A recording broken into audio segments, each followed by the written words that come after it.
अपने आप को धन्य मानते वो भगवान जो कि सबके स्वामी सच्चिदानंद के स्वरूप है, वो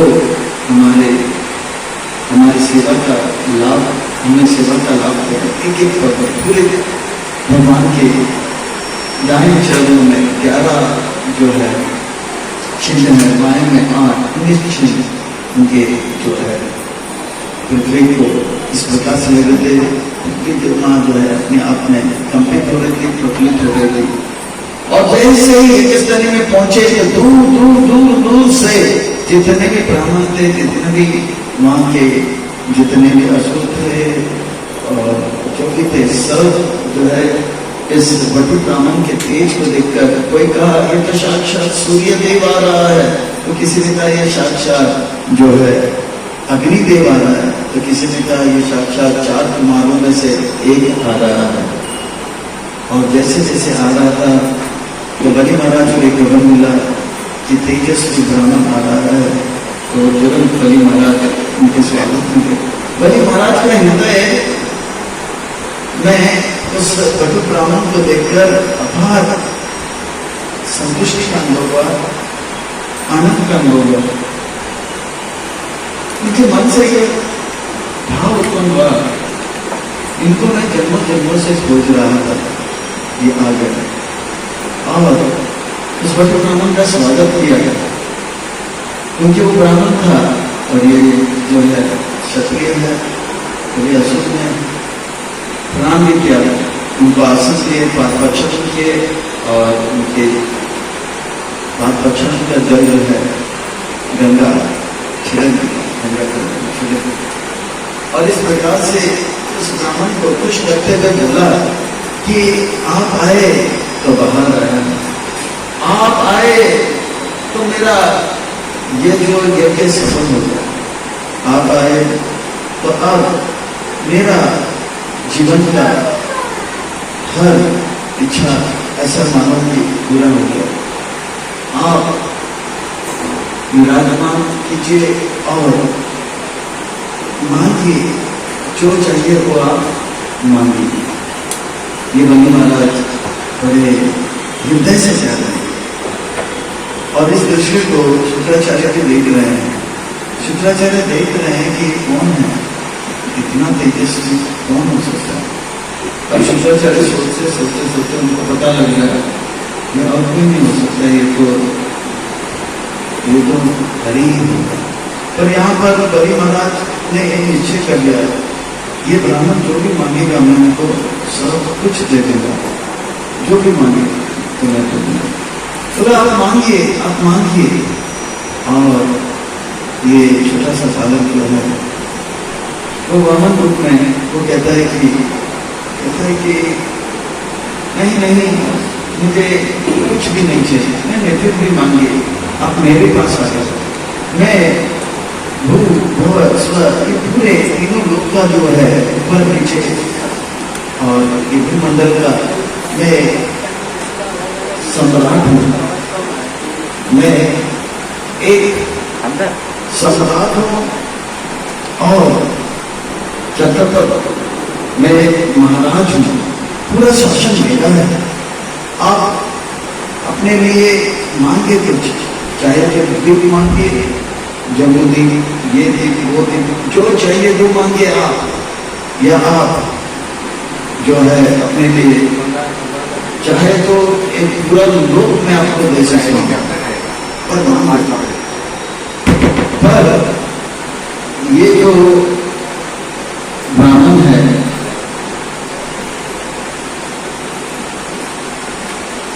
वो कहता है नहीं, बहुत सुंदर भागवत में वर्णन आता है, वो कहता है नहीं, मुझे जो है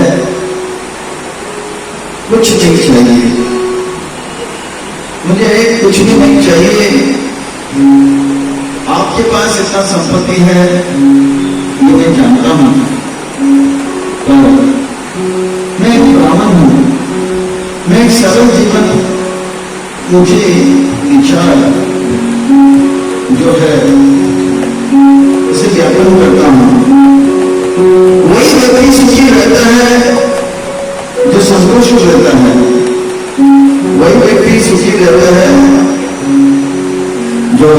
संतुष्ट रहता है, और जो संतुष्ट नहीं रहता है वो कभी सुखी नहीं रहता है।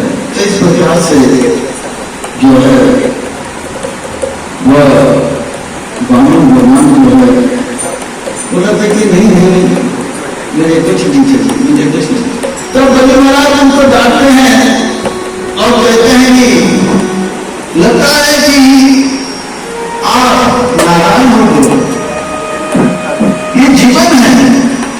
आज आप बच्चे हो, इधर बड़े हो जाओगे, शादी होगा, परिवार होगा, तब आपको लगेगा कि काश बलि महाराज से मैंने थोड़ा और मांगा होता, कुछ नहीं मांगा होता, दादाजी ने नौबत नहीं मारा। मांगो, मैं आपको बहुत कुछ दे सकता हूं। तो अगर आप देना ही चाहते हो तो आप कृपा करके मुझे जो है थोड़ा सा दे दीजिए, इतना काफी है। बलि महाराज को बहुत बुरा लगा। मैं तीनों लोगों का स्वामी हूं, एक अहंकार भी था, मैं तीनों लोगों का स्वामी हूं, और ये बच्चा केवल 3 बच्चों में मांग रहा है। बलि महाराज के पास एक बार कोई हाथ लगाए, उसके बाद वो किसी के पास हाथ नहीं लगाया। बलि महाराज के पास आया है और मांगे तो ऐसा मांगो कि फिर आगे किसी से मांगने की नौबत न मांगो। वो बोलते हैं बालो भविष्याम मती, आपका मती जो है बहुत बच्चा जैसा है, आगे जीवन बहुत बड़ा है। पत्नी को कपड़े देना होता है, सुंदर गहने देना होता है, रहने के लिए अच्छा घर देना होता है, उसे हर प्रकार से सुखी रखने के लिए धन की आवश्यकता पड़ेगी, इसलिए मांगो। पर भगवान मोहन देव एक बहुत ही सुंदर सिद्धांत प्रस्तुत करते हैं। बलि महाराज के पास कहते हैं कि नहीं,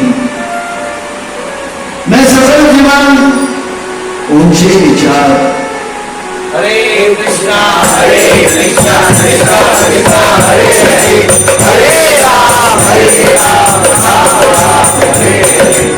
ये सफल जीवन, ऊंचे विचार का ये सिद्धांत अच्छा है। बलि महाराज के इस व्यवहार को देखकर वामन भगवान जो है कहते हैं कि आप इस प्रकार से बातें इसलिए कर रहे हो क्योंकि आप एक ऊंचे कुल से आपका संबंध रखते हो। बलि महाराज के पिताजी का गुणगान, उनके दादाजी का गुणगान बलि महाराज वामन देव करते हैं। वो हिरण्याक्ष का गुणगान करते हैं, कहते हैं कि हिरण्याक्ष एक महान नायक था, और मन को बोला कम नायक था। हिरण्याक्ष इतना बड़ा नायक था कि उनके सामने बड़े बड़े योद्धा भी कांपते थे, और भगवान विष्णु महाराज में आए बड़े कष्ट से उनसे अपना पीछा छुड़ाया। और आपके दादाजी हिरण्यकश्यप उनका क्या कहना है? जब उनको पता लगा कि मेरा भाई का वध हो गया, तो उन्होंने संकल्प लिया कि विष्णु विष्णु विष्णु को मैं छोड़ूंगा नहीं, और वो विष्णु को खोजने के लिए तीनों लोक का भ्रमण किया। तो वो नारायण विष्णु दौड़े दौड़े दौड़े थक गया, फिर बाद में सोचा कि ये तो मुझे मेरा विचार छोड़ेगा नहीं, तो वही सूक्ष्म बनकर आपके दादाजी के हृदय में रहते थे। उन्होंने सोचा अगर वो बाहर रहेगा तो हिरण्यकश्यप को पकड़ लेगा, पर हिरण्यकश्यप को इतना शक्ति नहीं कि वो अंदर झांक सके, तो भगवान उनके हृदय में लगे छुपे। कौन कह रहा है? वही विष्णु कह रहा है। पर गुणगान कर रहे हैं, बलि महाराज का गुणगान, उनके कुल का गुणगान कर रहे हैं। और इतना ही नहीं, फिर कहते हैं कि आपका जो पिताजी है विरोचन दान देने में इतने वो जो थे महान थे, इसका लाभ लेते थे, उनकी इस कमी का जानकारी जब देवताओं को हुआ तो देवता ब्राह्मण के रूप बनाकर आए, भिक्षाम दे भीख दो कहते हुए उनके पास जब पहुंचे तो बोले भिक्षा में क्या चाहिए? बोला आपका जान चाहिए। और विरोचन ने उनका जान ले दिया। और देवता इतने बड़े असुर के जो है इस प्रभाव से, इसके जो है दबाव से बच गए। विरोचन ने अपनी जान दे दिया सीधा ब्राह्मण। कितना महान आपके पिताजी, उस सूर में आप आ गए, इसलिए आप इस प्रकार की बातें कर रहे हैं। तो बस जो है मुझे थोड़ा सा धन दीजिए। देखिए ज्यादा भी धन अगर आ जाता है उससे घमंड आ जाता है, अहंकार आ जाता है। मैं तो एक भिखारी हूं, ब्राह्मण हूं, भीख मांगना मेरा एक कर्तव्य है। तो इस प्रकार से वामन देव जो है कहा कि मुझे 3 पग जमीन चाहिए। वो बता रहे थे कि देखिए भगवान जितना देते हैं उससे हमें संतुष्ट हो जाना चाहिए। भगवान सबको देते हैं, जितना उनको चाहिए उतना भगवान जरूर दे देते हैं। जरूरत से ज्यादा अगर हम चीजों को इकट्ठा कर लेते हैं तो इसका अर्थ यह है कि हम दूसरे के संपत्ति को हड़प रहे हैं। भगवान सबको, भगवान इतना सुंदर इस ब्रह्मांड का, इस भौतिक जगत का, यह सृष्टि का निर्माण करते हैं कि हर जीव को जितना हवा चाहिए, जितना पानी चाहिए, जितना अन्न चाहिए, वो राशन बांट के दे दे। पर अगर एक व्यक्ति अपना कोटा जितना है, मान लो उसका कोटा 10 चपाती है और वो 50 चपाती खा लेता है, तो यानी कि 40 चपाती दूसरे का किसी का खाना चाहिए। सच पूछो तो इस संसार में किसी चीज की कमी नहीं है, किसी चीज की कमी नहीं, चाहे फल हो या सब्जी हो या अन्न हो, कोई कमी नहीं। पर इस संसार में कुछ ऐसे दुष्ट प्रवृत्ति के लोग हैं जो उनका कोटा को छोड़कर इतना अनाज को इकट्ठा किया है, गोदाम भर के रखा है। इसके चलते एक अभाव का अनुभव लोगों में हो रहा है। इतना अपार दूध है, पर कभी कभी ये दुष्ट लालची व्यापारी लोग दूध को देखते हैं कि दूध का भाव को बढ़ाने के लिए वो दूध को छुपा के रखते हैं, और तो और लोगों को बांटते नहीं है, समुद्र में फेंक नहीं देते हैं। पर फिर जब दूध का भाव बढ़ जाता है फिर दूध देना आरंभ कर देते हैं। सच यही है। मैं तो किसी को किसी चीज की कमी तो आवश्यकता नहीं, पर ये तो केवल मनुष्य समाज में देखा जाता है। सच पूछो तो भगवान इतना सुंदर व्यवस्था बनाते हैं, जो माँ के गर्भ में बच्चा जब खाने लायक नहीं होता है तो माँ जो खाती है उसी को अच्छी तरह से बचाकर उस बच्चे को माँ के गर्भ में जो बच्चा है उसके गली से खिलाते हैं। और वही बच्चा जब बड़ा हो जाता गर्भ से बाहर आता है और दांत नहीं होते हैं बचाने के लिए, पेट में बंद नहीं होता है, वो बालिका जिसके स्तन में कभी दूध नहीं था, बच्चे का जन्म होते ही 3 महीने के लिए दूध आता है, फिर वापस उस स्तन में दूध नहीं आता। भगवान योजना करते हैं कि ये बच्चे का अभी दाल नहीं है, इसको खाने पीने का इसके पास बल नहीं है, तो गाय का दूध भी नहीं पी सकता है, तो यह है भगवान का व्यवस्था। तो माँ के स्तन में बल होता है। तो इस प्रकार से भगवान लालन पालन करते हैं। बहुत सुंदर प्रकार का व्यवस्था है भगवान का।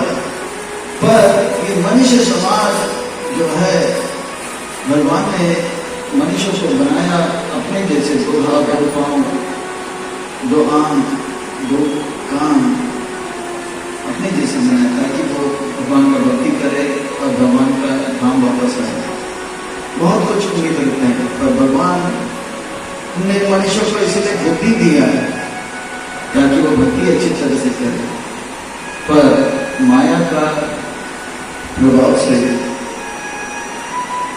ये मनुष्य जो है अपनी बुद्धि का दुरुपयोग करते हुए भगवान का भक्त नहीं, भगवान ही बनने का प्रयास करते हैं, भोग करने का प्रयास करते हैं, इंद्र तृप्ति करने का प्रयास करते हैं।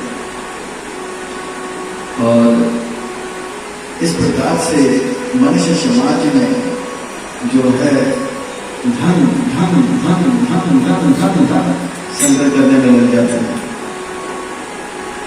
और हर कोई अब धन संग्रह करने के एक स्पर्धा में लग जाता है। हर कोई पैसा पैसा पैसा पैसा। अब ऐसा हो गया कि पैसा नहीं तो कुछ नहीं। सच पूछो तो ये पैसा केवल मनुष्य समाज में है। आप ऊपर के लोगों में देखो, स्वर्ग का जब वर्णन है, स्वर्ग में केवल नाचना गाना यही चलता है, भगवान का नाम का गीत गाते हैं, इसमें ही। पर दुख इस बात का है कि फिर भी लोग भक्त बनते नहीं। गद्दर इत्यादि सब जो है नाचते गाते हैं, पर भगवान के नाम कीर्तन में नाचते। और नीचे के लोग में या इस लोक में भी अगर देखा जाए, एक मनुष्य को छोड़कर पैसे के पीछे और कोई नहीं जाता है।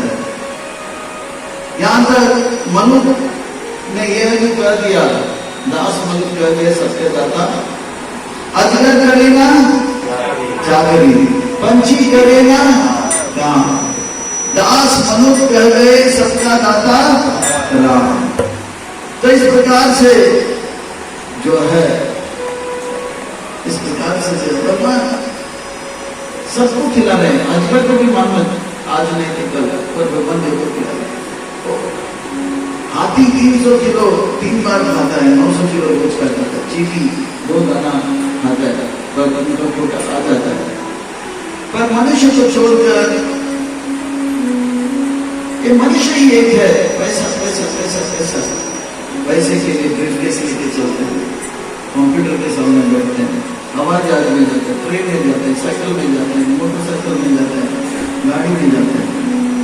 क्या आपने हाथी को देखकर कभी फ्लाइट में जाते, कंप्यूटर में? उसको भगवान है नहीं पता नहीं है, फिर भी उसका चलता रहता है। मनुष्य अपने बुद्धि का दुरुपयोग करके ये एक भय उत्पन्न किया है, पैसा पैसा पैसा। और सच पूछो तो ऐसा नहीं कि पैसा नहीं तो जी नहीं सकते हैं। हम पिछले 25 साल से पैसा एक भी नहीं कमाए। सुबह 4 बजे हो जाते हैं, स्नान करके मंगल आरती में आते हैं, 16 वाला जब करते हैं, भागवत क्लास सुनते हैं, ठीक 9 बजे प्रसाद, सूखा चपाती गरम या गीला घी लगाया हुआ चपाती गरम, 2 प्रकार का सब्जी, सूखा और एक गीला, और दाल गरम और चावल गरम। और जिस दिन फिश होता है पकौड़े और स्वीट वो भी आया, बड़े बड़े सेब को भी। और ऐसा मैं अकेला नहीं, हमारे बिरादर में कम से कम 30 ऐसे भक्त हैं और रासबिहारी मंदिर में 200 भक्त ऐसे हैं और यहाँ पर चौपाटी में गोपीनाथ में ऐसे 100 हैं, खारगर में मोहन में ऐसे 20 हैं। तो ऐसा नहीं है कि भगवान का भजन करे, भगवान का जो भजन नहीं कर रहा है अजगर, पंछी, हाथी, उनको भी खिला रहे हैं, तो भगवान भक्तों को क्यों नहीं खिला रहे? पिछले 25 साल से हमने कोई पैसे के लिए यहाँ भागे नहीं, भगवान की सेवा के लिए। हाँ, हम यहाँ जाते थे, वहाँ जाते, प्रवचन करते, क्लास देते थे, कभी कभी कोई दान देने के लिए बुला दे तो जाते थे, बस। और अपने लिए कभी पैसे के लिए भगवान खिलाना और अच्छी तरह से। मैं तो कहता हूँ कि जितना पैसा कमा के मैं ठाट से रह सकता था, उससे भी ज्यादा ठाट से भगवान मुझे।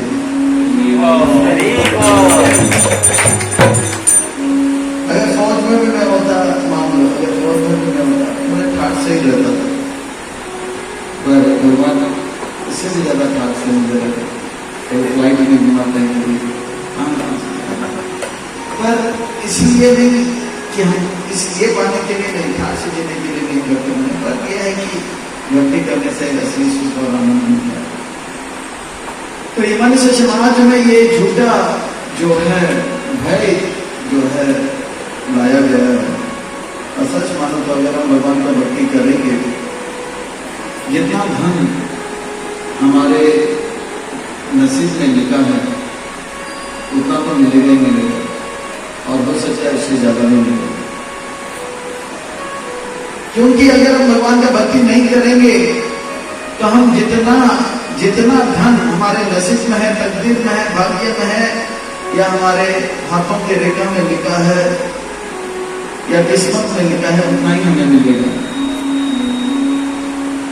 चाहे हम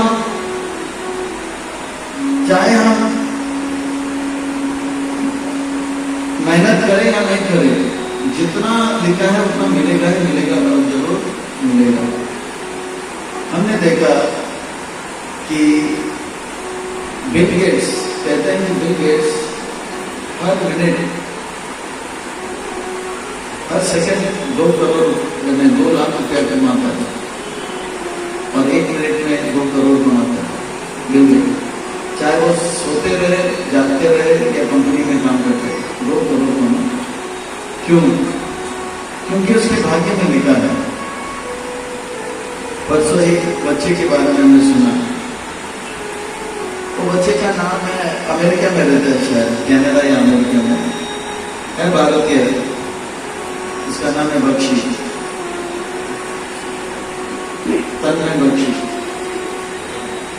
कनाडा में रहता है। उसका महीने का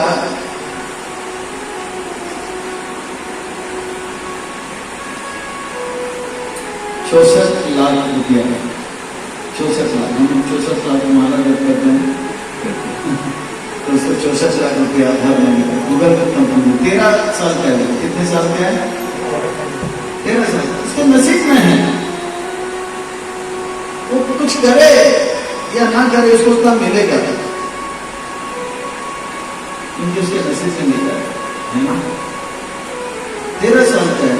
अभी उससे भी बड़े कितने लोग हैं, उससे बुद्धिमान भी कितने लोग हैं, उनको उतना मिल नहीं, उससे ज्यादा मेहनत करने वाले भी हैं, क्योंकि उनके नसीब में नहीं है। अच्छा, आप कहोगे कि मेहनत करने से धन मिलता है, तो हमने देखा 2019 में हम गए थे नेपाल। नेपाल में हम गए थे, नेपाल का सरकार उस वक्त एक योजना बनाया था कि नेपाल को इतना सुंदर बनाया है कि दूसरे देश से लोग आए और उनको टूरिस्ट जो है टूरिज्म को बढ़ाना था, जिससे उनका आमदनी बढ़ जाएगी, इनकम बढ़ जाएगी। बड़े बड़े पहाड़ बस जो है जाते हैं पहाड़ों में, तो हमने देखा कुछ पहाड़ों को तोड़ रहे थे रास्ता बड़ा करने के लिए, नेपाली नौजवान युवक मेहनत कर रहे थे, सुबह 6 बजे से लेकर शाम 6 बजे तक, तब तक पहाड़ को तोड़ दिया। तो अगर मेहनत करने वाले को ही धन मिलता है तो मैं तो कहता हूँ उन नौजवानों को मिलना चाहिए, पर तो पूरे दिन मेहनत करते हैं और उनको मिलता है दिन का 300 रुपये। और बिल गेट्स को कितना मिलता है? 1 सेकंड में 2 लाख रुपया, 1 मिनट में 2 करोड़ रुपये। तो ये मेहनत करने वालों को मिलना चाहिए, तो पत्थर तोड़ने वाले नौजवानों को मिलना चाहिए 2 करोड़ रुपया, ना कि बिल गेट्स को। पर बिल गेट्स के नसीब में लिखा है, उनके तकदीर में लिखा है, उनके भाग्य में लिखा है, इसलिए उसे मिल रहा है। इसलिए हमको जो है ये पता होना चाहिए कि भगवान देने वाले हैं। अगर हम उनका भक्ति करेंगे, हमारे नसीब में जितना लिखा, तकदीर में जितना लिखा, हमारे भाग्य में जितना लिखा, उससे ज्यादा हमें मिलेगा। अगर हम उनका भक्ति नहीं करेंगे, जितना हमारे भाग्य में लिखा है वो तो मिलेगा ही मिलेगा, चाहे हम सर फोड़े या पत्थर फोड़े, उतना मिलेगा। मैं तो कहता हूं कि आप भगवान का भक्ति कीजिए और अपना काम कीजिए, और इतना काम मत कीजिए कि भक्ति ना कर सके।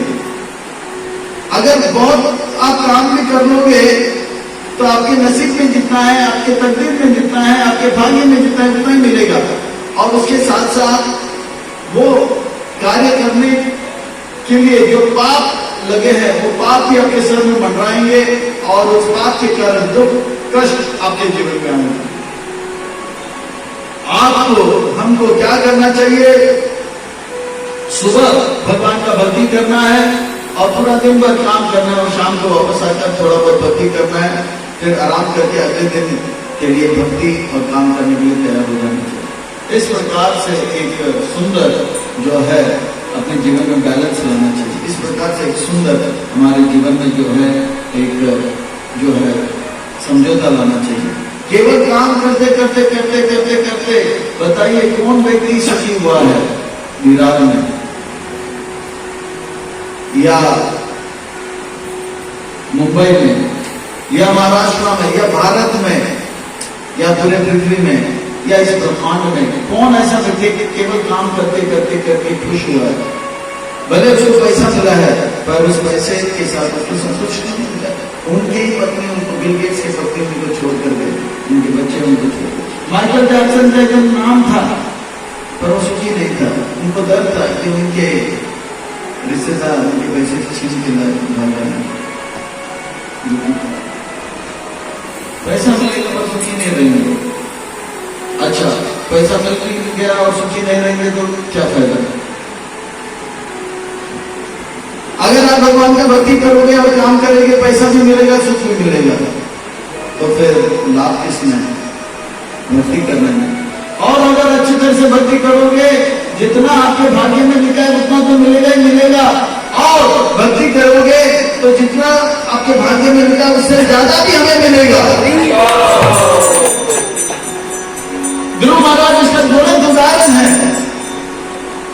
ध्रुव महाराज अगर भगवान का भक्ति नहीं किया होता, उनकी सौतेली माँ ध्रुव के लिए एक छोटा सा एक राज्य दिया होता, बलाइकर राज्य, और उनका बेटा उत्तम को पूरा जो है राज्य दिया होता।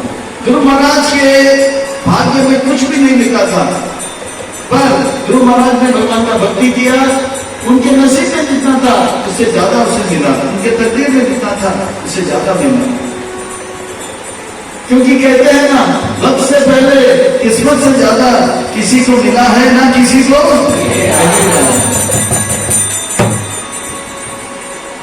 पर अगर वो भगवान का भक्ति करेंगे, वक्त से पहले और किस्मत से ज्यादा हमें मिलेगा।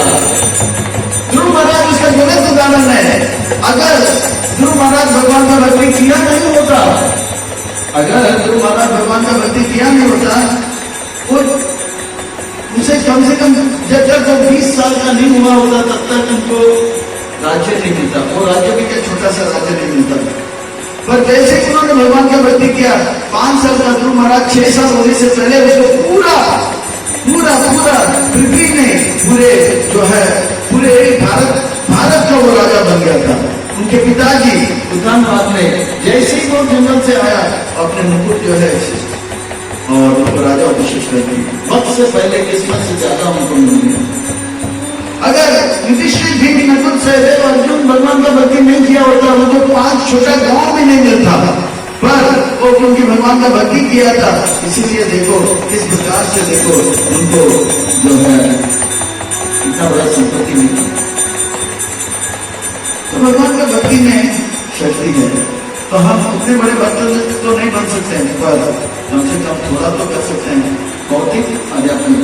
अगर प्रहलाद महाराज भगवान का भक्ति नहीं किया होता तो उनका हिरण्यकशिपु का जो राज्य था 4 भाइयों में बढ़ जाता था, हलाद, अम्बलाद, समालाद और प्रहलाद। उनको छोटा सा ही मिल जाता था, पर प्रहलाद महाराज भक्ति क्या किया, हिरण्यकशिपु आउट हो गया, फिर पूरा इनिंग से खेलने लगे वक्त से पहले। और अगर वो भगवान का भक्ति नहीं किया होता तो 5 साल नहीं हिरण्यकशिपु तो और लंबा जीता था। जब तक प्रहलाद पूरा नहीं होता था तब भी हिरण्यकशिपु, क्योंकि उनका लंबा आयु का समय ये था, तपस्या था। तो वक्त से पहले किस्मत से ज्यादा अगर हमें चाहिए तो क्या करना होगा, क्या करना होगा, क्या करना होगा। और कलयुग में भक्ति के बड़ा आसान है, कलयुग में भक्ति के आसान है, केवल 2 हाथ पर करना बोलना है हरे कृष्णा हरे कृष्णा कृष्णा कृष्णा हरे हरे हरे राम राम राम हरे हरे हरे कृष्णा हरे कृष्णा कृष्णा कृष्णा हरे हरे राम राम राम हरे हरे कृष्णा हरे कृष्णा कृष्णा कृष्णा हरे हरे राम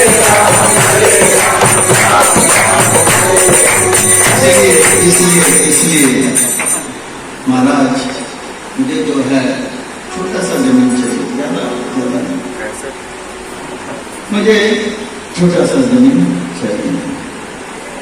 तब महामंदिर कहते हैं त्रिदीर्घामेव संतुष्टो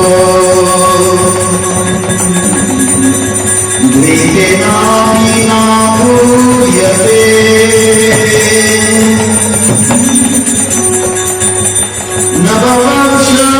नववर्षसमेतेन सततोऽस्ते विवेचया। अगर मैं 3 वर्ष जमीन से संतुष्ट नहीं होता, अगर मैं नहीं हो पाता हूं तो मुझे सप्तद्वीप भी प्राप्त करके, जिसमें 9 वर्ष है, वो प्राप्त करके भी मैं संतुष्ट नहीं होगा। मुझे एक द्वीप भी मिल जाए तो फिर मैं संतुष्ट नहीं होऊंगा।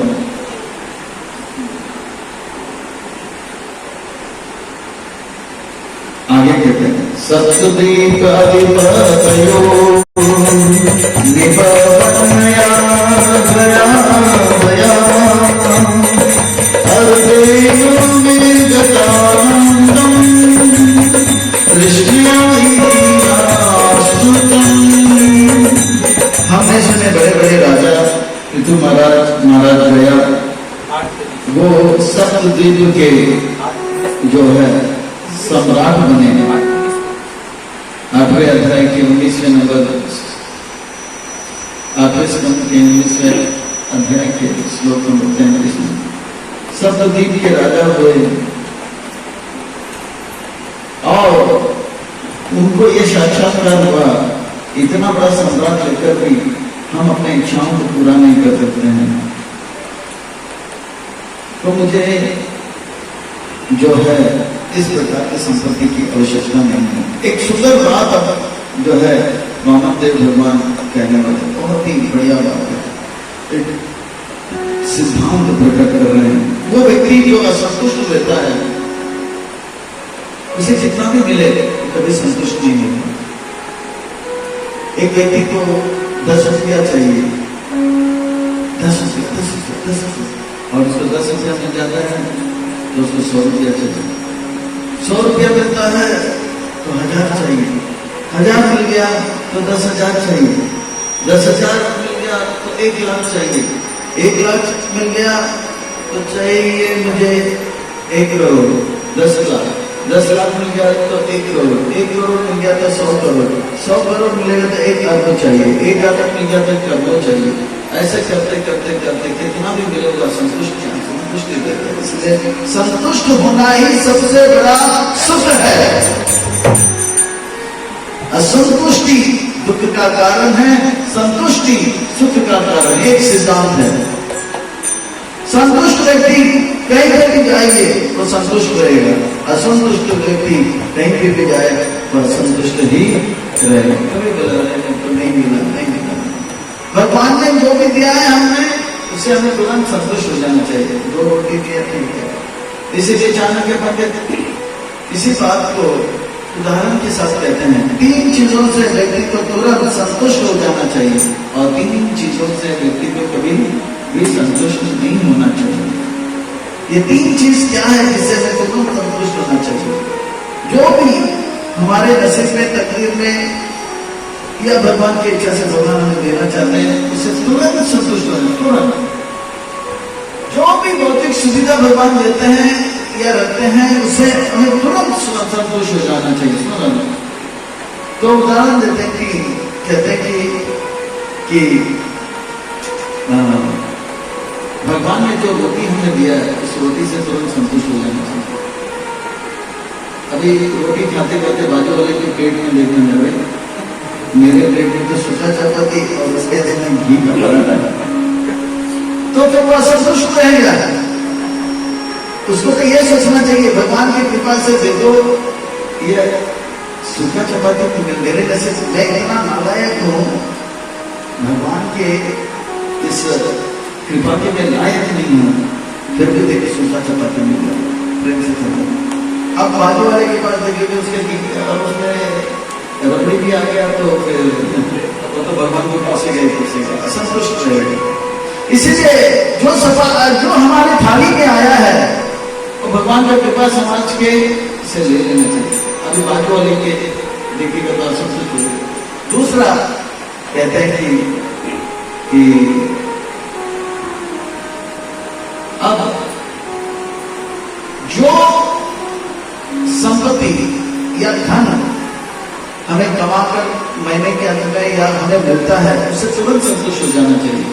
ये नहीं देखना चाहिए अरे बाजू वाले को देखो कितना पैसा मिलता है, ठीक है भगवान इतना ही देना चाहता, हो सकता मैंने बहुत गलत काम किया था इसलिए पिताजी पैसा नहीं देता था। कभी कभी पिताजी बच्चे को पैसा देता है और पैसे का तरफ पैसा कम देने लग जाता है। हो सकता है पिछले जन्म में मैंने बहुत गलत उपयोग किया इसलिए धन कम लगा, पर अभी तो मैं गलत नहीं करूंगा, उसे संतुष्ट हो जाए। अब बोलेंगे कि देखो बिल गेट्स को कितना मिल रहा है, मैं इतना पत्थर पड़ रहा है फिर 300 मिल रहा है, नहीं तुरंत कम से कम 300 जो मिल रहा है, ऐसे कितने लोग हैं उनको तो कभी नहीं मिल रहा, संतुष्ट हो जाना चाहिए। फिर और एक बात कहते हैं, जो दंपति पति पत्नी उनको संतुष्ट हो जाना चाहिए। अब ये जो जीवन साथी मुझे भगवान ने दिया है इससे संतुष्ट हो जाना चाहिए। अभी बाजू वालों को देखकर बोले अरे देखो भगवान ने उसको इतना सुंदर पत्नी दिया तो फिर या बाजू वाले को बोलेगा कि उनको इतना अच्छा पति दिया तो असंतुष्ट हो जाएगा, तुरंत संतुष्ट हो जाएगा। देखो रब ने बनाइए जो भाव कर या ना कर तो तुरंत संतुष्ट हो जाना चाहिए। जो परिस्थिति में भगवान हमें रहता है तुरंत संतुष्ट होकर भगवान का भजन करना चाहिए। देखिए ये भौतिक जगत बड़ा विचित्र है, हम देखते हैं सामने वाले को इतना दिया पर हम ये नहीं देखते हैं कि ऐसे भी लोग हैं जिनके पास हमारे पास जितना है उतना भी नहीं। एक बार एक बच्चा बोल रहा था पिताजी को गाली दे रहा था, एक जूता भी मुझे नहीं खरीद के दे सकते हो। मैं घर छोड़ के गया, फिर वापस रोक के गया। पिताजी ने कहा वापस आ, बोला मैं घर छोड़ के गया, फिर वापस वहाँ गया तो मैं देखा मैं एक जूते के लिए लड़ाई कर रहा था। तब मैं एक बालक को देखा, वो बड़ा खुश था, उसके पास जूते नहीं थे, जूते तो छोड़ो, जूते पहनने के लिए पाँव भी नहीं था, फिर भी खुश लग रहा था। उसके पास पाँव भी नहीं है जूता पहनने के लिए, फिर भी खुश था। कम से कम मुझे भगवान ने पाँव तो दिया है। बोला ठीक है, आप जो भी चप्पल देना चाहते दे दो जल्दी। देखिए, एक दृष्टि से संतुष्ट होने का एक तरीका ऐसा है कि हम जो है ये देखे, हम अगर यही देखेंगे कि हमसे आगे कौन है तो हम लोग हमेशा असंतुष्ट होंगे। पर हमेशा ये सोचिए कि भगवान कम से कम इतना तो दिया है, थोड़ा नीचे जगह, ऐसा नहीं कि उनको देखिए प्रसन्न, पर हम कह सकते हैं देखो कम से कम उनके जैसे ग्रहण तो नहीं है, ऐसे देखिए थोड़ा बहुत संतुष्ट हो जाना चाहिए। तो इस प्रकार से चाणक्य पंडित कहते हैं कि 3 चीजों को देखकर तुरंत संतुष्ट हो जाना चाहिए। चपाती जो भी तारीफ है उससे खुश हो जाना चाहिए, फिर धन जो भी मिलता है उससे संतुष्ट हो जाना, फिर अपने जीवन साथी जो भी मिला उससे संतुष्ट हो जाना चाहिए। अब 3 चीज से कभी संतुष्ट नहीं होना चाहिए। वो क्या है? हरे कृष्ण कृष्ण कृष्ण हरे हरे राम राम हरे हरे। बस 16 माला कर दिया, बस अभी और चलेगा। बस नहीं, 16 माला जब भगवान से प्रार्थना कब 2 दिन आएगा, मैं हरि हरिदास ठाकुर जैसे 3 लाख काम करता हूँ, 64 फिर 124 28 192 3 लाख काम करते हैं, उसमें कमी नहीं, बढ़ोतरी नहीं। दूसरा सेवा, चलो भाई इस 7 दिन के भागवत सप्ताह में इतना सेवा कर दिया, अभी और सेवा नहीं, सेवा जितना किया है उससे संतुष्ट नहीं, और सेवा चाहिए, और सेवा चाहिए, और सेवा से संतुष्ट, मैंने इतना सेवा किया। तीसरा दान, भगवान के लिए हमने जितना दान दिया उससे कभी संतुष्ट नहीं होना चाहिए, सोचना चाहिए और ये नहीं कहना चाहिए देना था मुझे फूल का बगीचा, फूल का बगीचा नहीं तो क्या फूल का गुच्छा देना चाहता था, फूल का गुच्छा में तो फूल का माला, फूल का माला तो नहीं, एक फूल देना चाहता, फूल का माला नहीं तो फूल का एक पंखड़ी देता, ले लो, नहीं फूल का पंखड़ी दिया तो सोचना चाहिए नहीं फूल का पंखड़ी दिया, अगले बार फूल दूंगा, तो फूल देने के बाद सोचना चाहिए फूल का माला, फूल का गुच्छा, फूल का बगीचा ही दे दूंगा।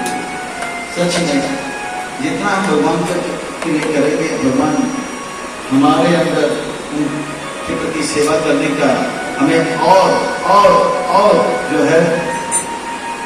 है हमारे लिए योग्यता देंगे। ये सच्चा घटना है, मैं थोड़ा सा आपको बताऊंगा। बिहार में एक जगह, बिहार में राजस्थान में ये कृष्णमूर्ति को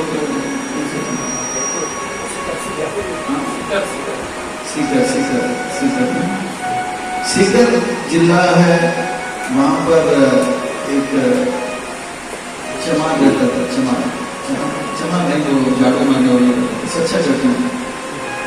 वो और उनकी पत्नी जो है झाड़ू मारते थे सड़क में, पर उनका एक स्वभाव था, सरल स्वभाव के थे, पति और पत्नी। वो लोग जो भी पैसा मिलता था संतों की सेवा में निछावर करते थे, साधु संत आते थे तो उनके सेवा में निछावर करते थे। देखते ही देखते उनकी सेवा करने का जो योग्यता है, दान देने का योग्यता बढ़ गया, भगवान ने बढ़ा दिया, भगवान ने बढ़ा दिया, उनको और धन मिल गया। तो वो सब्जी जो है तरकारी बेचने का उनके पास इतना धन आ गया कि अभी वो ये झाड़ू मारने का सेवा छोड़कर तरकारी बेचने लगे, हाथ गाड़ी में तरकारी। पर हाथ गाड़ी में तरकारी बेचने लगे, फिर भी उनको जो है धन तो था उनके पास, धन आने लगे और आने लगे, पर स्वभाव के अनुसार वो बदले नहीं, वो दान देते थे, संतों को दान देते थे। तो संतों को दान देने के कारण भगवान ने उनको दान देने की योग्यता बढ़ा दिया और उनको जो है एक किराने का दुकान प्राप्त हुआ। अब किराने का दुकान प्राप्त होता और धन संपत्ति मिला, तो भक्तों की सेवा में, संतों की सेवा में वो देने लगे, देते देते और जो है उनके अंदर दान देने का योग्यता भगवान ने बढ़ा दिया। अब और ज्यादा सेवा करते करते उनको एक सुपरमार्केट, ये सच्चा घटना नहीं है, बता रहा हूँ, सुपरमार्केट जो है उनको प्राप्त हो गया और उससे भी इतना धन संपत्ति प्राप्त हुआ, उससे भी संतों की सेवा और उनको दान देने का योग्यता बढ़ा दिया। इतने सारे सुपरमार्केट जो है चेन बना दिया। आज उनके पास इतने गाड़ी है, उनको ही पता नहीं बैंक में कितना पैसा है, इतना भी पता है। था वो एक झाड़ू मारने वाला।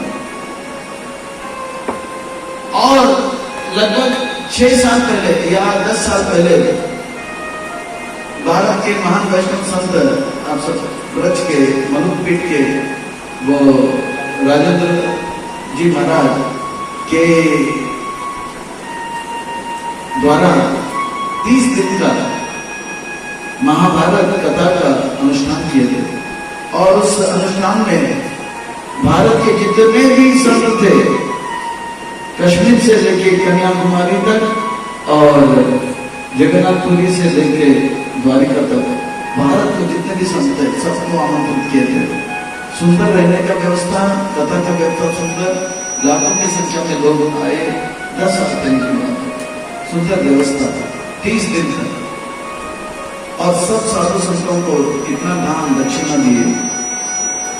और आज उनके पास कितना गाड़ी है उनको पता नहीं, उनके बेटे की इसी प्रकार थे। तो कहने का तात्पर्य है, जितना अगर हम जप करेंगे तो भगवान हमारे अंदर जप करने का जो योग्यता और बढ़ाएंगे। जितना हम ग्रंथ का अध्ययन करेंगे, सेवा करेंगे, भगवान जो है सेवा का योग्यता बढ़ाएंगे, ग्रंथ पढ़ने का जो है योग्यता बढ़ाएंगे। जितना हम दान देंगे, वो दान देने का योग्यता भगवान बढ़ाएंगे। ऐसा नहीं बस अभी जो है घर के लिए, बेटी की शादी के लिए लोग जो है, ये अद्वैताचार्य बताते हैं, लोग जो है अपने अपने बच्चों की शादी के लिए करोड़ों अरबों खर्च करते हैं। बोले जन्माष्टमी आ गया, अरे जन्माष्टमी मेरी ओर से लिखो लिखो लिखो 101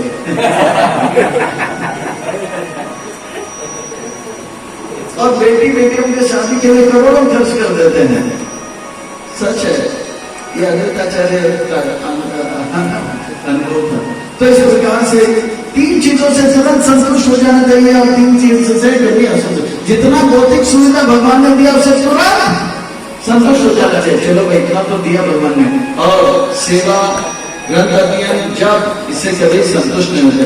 तो यहाँ पर एक बहुत बड़ा सिद्धांत जो है यहाँ पर वामन देव महाराज कहने वाले हैं। ये है 8वें स्कंद के 19वें अध्याय के 24वां नंबर श्लोक। बड़ा सुंदर श्लोक है।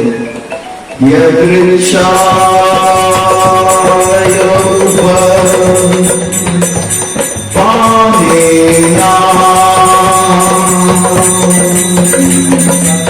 संतुष्टो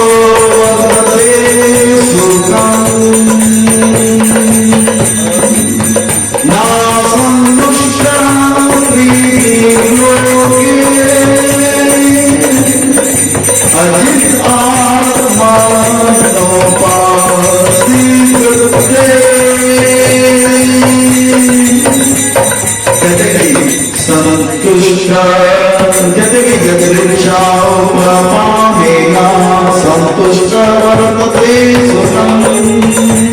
भगवान के इस कर्मों के, इस नियमों के द्वारा हमारे नसीब में, तकदीर में, किस्मत में जितना हमें मिला है उससे तुरंत तत्क्षण संतुष्ट हो जाना चाहिए। और जो व्यक्ति संतुष्ट है वो दुनिया दुनिया का सबसे सुखी व्यक्ति है, और जो व्यक्ति असंतुष्ट है उसको तीनों लोग भी अगर मिल जाए फिर भी वो कभी सुखी नहीं हो सकता है। ये बहुत सूक्ष्म बात है, अनुभव करने वाली बात है, और ये वास्तव में जीवन में तक्षण तुरंत उतारने वाली बात है। आज सभी असंतुष्ट है,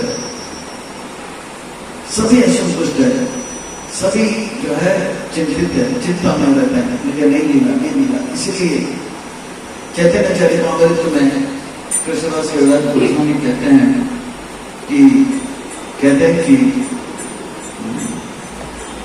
भुक्ति मुक्ति सिद्धि सकल अशांत कृष्ण भक्त निष्काम एव शांत। बुद्धि भौतिकवादी व्यक्ति यही सोचता है, मुझे और पैसा चाहिए, मुझे और जो है नाम चाहिए, और यश चाहिए, बल चाहिए, सौंदर्य चाहिए, मुक्ति। और मुक्ति जिसको चाहिए वो भी असंतुष्ट है, मैं इस संसार के दुख से दूर होना चाहूंगी। जिसके अंदर इच्छाएं होते हैं, भौतिक इच्छाएं होते हैं, वो भी दुखी है, और जो भौतिक दुनिया से भागना चाहते हैं वो भी दुखी है। मुक्ति मुक्ति सिद्धि, और सिद्धि यानी कि वो लोग जो कि हवा में उड़ना चाहते हैं, पानी में चलना चाहते हैं, हाथों से ऐसे चुम्बन करके सोना प्रकट करना चाहते हैं, वो सिद्धि होते हैं, वो भी असंतुष्ट है क्योंकि उनके अंदर इच्छा है, भौतिक इच्छा है। कहते हैं भुक्ति मुक्ति सिद्धि सकल अशांत। कृष्ण भक्त कौन शांत है? कृष्ण भक्त निष्काम अतैव शांत। क्योंकि कृष्ण भक्त सोचते हैं कि भगवान ने जो भी दिया है, जैसे से रखा है मेरे लिए वो बहुत ही सही है और अनुकूल है, इसी में मैं भक्ति कर लूंगा। जो भी परिस्थिति में भगवान ने मुझे रखा है, ठीक है, मैं संतुष्ट हूँ, अब मैं भगवान का भजन करूंगा। हरे कृष्ण कृष्ण कृष्ण हरे हरे, हरे राम राम राम हरे हरे। सुदामा का वर्णन आता है, वो संतुष्ट था, गरीब था पर वो संतुष्ट था। ऐसे बहुत सारे उदाहरण हैं जो संतुष्ट थे, गरीब के अंदर संतुष्ट थे। अमीर होके भी आजकल लोग असंतुष्ट हैं। हम बड़े बड़े लोगों से मिलते हैं, जब लोगों के बीच में रहते हैं बड़ा दिखावा करते हैं कि दुनिया के वो सबसे बड़े हैं। दुनिया में यही चलता रहता है, दिखावापन चलता रहता है ना, सब दिखावा करते रहते हैं, सब दिखावा करते रहते हैं। एक बूढ़ा व्यक्ति भी रहता है और वो तरुण नौजवान लड़की को साथ में रखता है, शादी भी कर लेते हैं। वो इसीलिए वो दिखाना चाहते थे, इतना सुंदर स्त्री मेरे साथ है, मैं कितना खुश हूं, है खुश नहीं पर दिखाना चाहते हैं। और इतना सुंदर स्त्री इस बूढ़े के साथ है, ये देखकर जितने भी नौजवान जलने लग जाते हैं। तो यही चलता रहता है दुनिया में, कोई सुखी नहीं है, केवल दिखावापन करते हैं। देखो मेरे पास इतना बड़ा गाड़ी है, क्यों? वो दिखाना चाहता है कि मेरे पास इतना बड़ा गाड़ी है, मतलब समझो कि मैं कितना सुखी हूं। और इतना बड़ा गाड़ी है देखकर लोग क्या सोचेंगे, ये कितना सुखी होगा, वो जलते रहेंगे, दुखी होते रहेंगे। ये दिखावापन के चक्कर में आज जो है सब लोग एक दूसरे को दिखाना चाहता है कि मेरा सफेद कपड़ा उनके कपड़े से सफेद है। तो ये दिखावापन चल रहा है। पर सच बात यह है, जो व्यक्ति सरल जीवन जीता है वो एकदम संतुष्ट रहता है, संतुष्ट रहता है। बड़े बड़े सेठ लोग जब के पास हम प्रोग्राम करते हैं, प्रोग्राम जब तक होता रहता है बड़ा मुस्कुराता रहता है, और प्रोग्राम जैसे खत्म हो जाता है सब लोग दूर हो जाते हैं, बोले स्वामी जी थोड़ा आइए ना, तो बोलते कमरे में बुलाते हैं, एक एनवलप भी देते हैं, फिर एनवलप के साथ साथ फिर बोलते हैं देखो बात ये है, मेरे बच्चे मेरे बात नहीं मानते।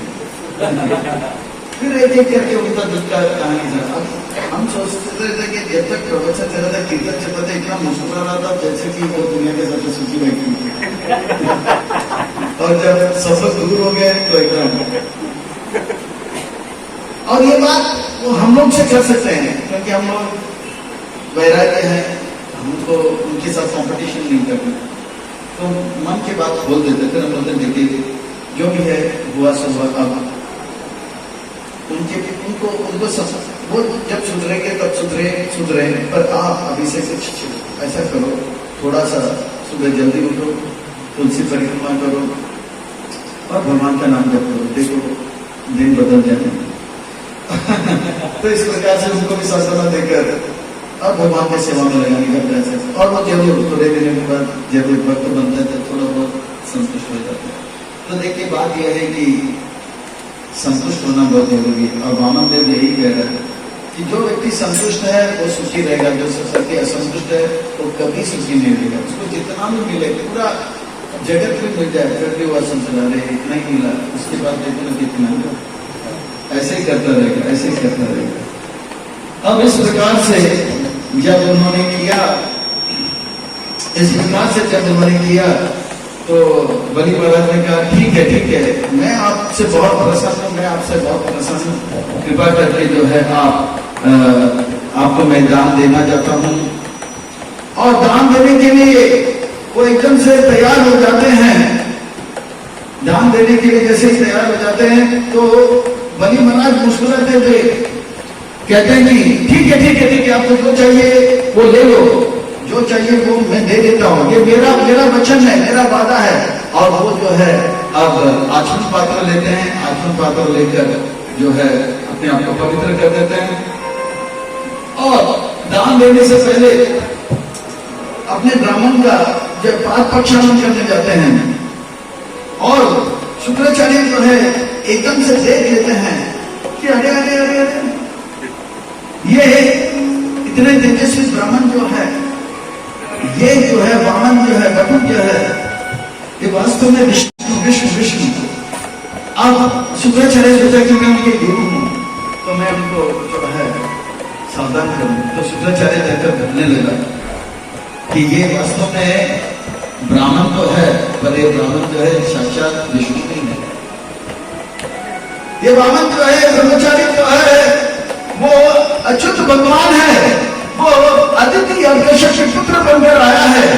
और उसका एक ही काम है कि वो अब जो है इंद्र को शासन देना चाहते हैं, ये आप समझ लो। इतना ही नहीं, फिर भी देखा बलि महाराज मुस्कुरा रहे हैं तो उन्होंने कहा देखो उनका यही काम है कि वो अब जो है जितने भी दैत्य हैं, जितने भी असुर हैं, उन सबको दंड देने वाले, उनको मारने वाले, उनका जीवन खतरा में है। फिर भी बलि महाराज मुस्कुरा रहे थे तो बोला ये हरि है और वो असुरों का तो छीनेगा ही छीनेगा, आपके पास जो भी है वो भी छीन लेगा, आपका धन छीन लेगा, आपका दौलत छीन लेगा, आपका जो है संपत्ति छीन लेगा, आपका बल छीन लेगा, आपका यश छीन लेगा, आपका ज्ञान छीन लेगा और सब कुछ छीन कर इंद्र को दे देगा। फिर भी बलि महाराज मुस्कुरा रहे थे। बलि महाराज कहने लगा कि देखो ये सुंदर बालक को देखकर मैंने इच्छा किया कि उनको मैं सब कुछ दे दूंगा, और अगर मैं अपने इस वादा में पीछे हट जाऊंगा तो ये ठीक नहीं रहेगा। अगर ये विष्णु ही है, आप ही ने तो कहा सारे यज्ञ का भोक्ता विष्णु है, और आप ही ने कहा सारा शास्त्र का सार यह है कि विष्णु को सब कुछ समर्पित करना है। अगर यही बात है और वही विष्णु अगर आया है तो मैं उनको सब कुछ दूं तो इसमें बुराई क्या है? पर शुक्राचार्य इस बात को स्वीकार नहीं करता था। क्यों? शुक्राचार्य जो है इस बात को स्वीकार नहीं करते हैं और शुक्राचार्य को जो है बहुत क्रोध आता है। शुक्राचार्य को जो है बहुत क्रोध आता है। शुक्राचार्य कहते हैं कि आप मेरे बात नहीं मान रहे हो, आप मेरे बात नहीं मान रहे हो, मैं आपको श्रापित कर देता हूं। देखिए वामन भगवान बलि महाराज के हृदय को जीत लिया था। अब वामन देव भगवान शुक्राचार्य से कुछ किया नहीं, पर भगवान का जो योजना था कि बलि महाराज का से पूरा संपत्ति लेना है, उस योजना में शुक्राचार्य ने सहायता किया। अब शुक्राचार्य डांटते, आप मेरे बात नहीं मानते तो मैं आपको श्राप देता हूं कि आप संपत्ति रहित हो जाए। अब देखिए इनडायरेक्टली भगवान का जो योजना था कि बलि महाराज का शासन संपत्ति चले जाए, फिर भी बलि महाराज का जो हो सो देखा जाएगा। और वो जो है अब पाद प्रक्षालन करने के लिए तैयार हो। बलि महाराज ने कहा कि मैंने वचन दे चुका, ये नहीं सके। पर शुक्राचार्य एक तर्क निकालते हैं शास्त्र से, बोलते कि 5 परिस्थिति में व्यक्ति जो है बात को पलट सकता है। 5 या बात पलट सकते हैं, 9 परिस्थिति। एक बोलते जैसे कटोरी में बोलते हैं, एक प्रेमिका को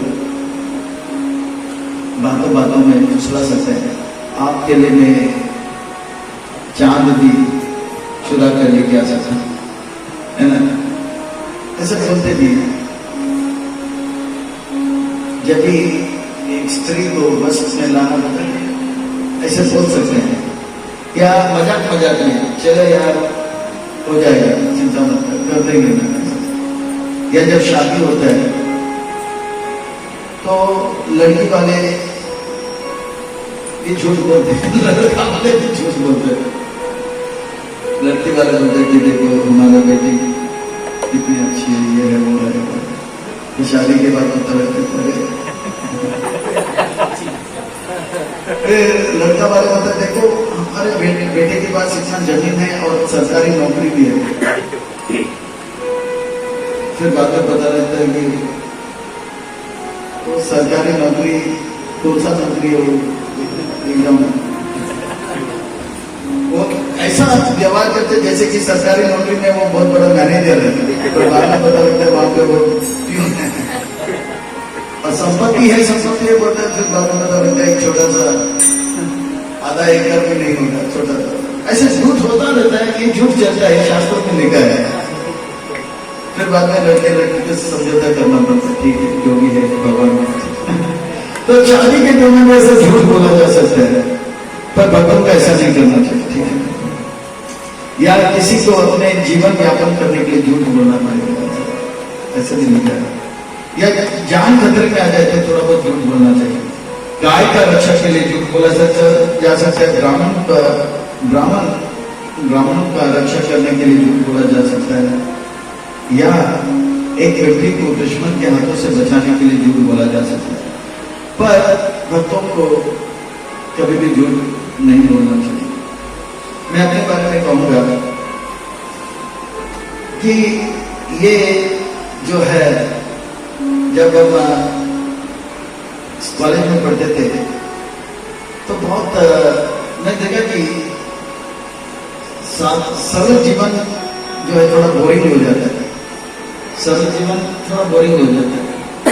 सुबह उठो, कॉलेज जाओ, पढ़ाई करो, वापस आओ। तो मैं सोचा थोड़ा झूठ बोलता हूँ। मैंने देखा महात्मा गांधी महान हो गए एक किताब लिखकर। उन्होंने किताब लिखा माय एक्सपेरिमेंट विथ ट्रूथ। इसका अर्थ आप जानते हैं, सत्य। My experiment with truth. Hare Krishna Krishna Krishna Hare Hare, Hare Ram